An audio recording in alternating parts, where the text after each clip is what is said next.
النصر السعودي يدخل في مفاوضات مع البرازيلي مارسيلو من أجل لم شمله مجددا بكريستيانو رونالدو. ارتبط فريق النصر السعودي خلال الساعات الأخيرة بالتعاقد مع الظهير الأيسر البرازيلي مارسيلو من فريقها لحوالي أو لما بيقوس اليوناني ولما شملها مرة أخرى بصديقه المقرب كريستيانو رونالدو خلال سوق الانتقالات الشتوي.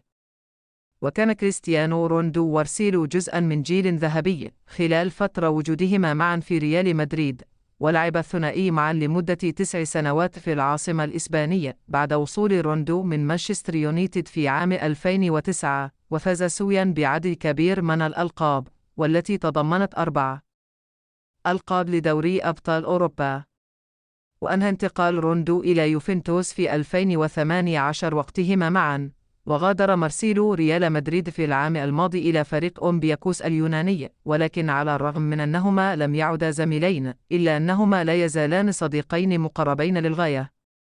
ومن جانبه أشار الصحفي آرون دومينجيز إلى أن اللاعب البرتغالي شجع إدارة الفريق النصراوي على التحرك نحو التعاقد مع مارسيلو، وبالفعل انصاع له المسؤولون وتحركوا نحو التفاوض مع صاحب 3-4 عاماً، والذي ينتهي عقدها في الصيف المقبل.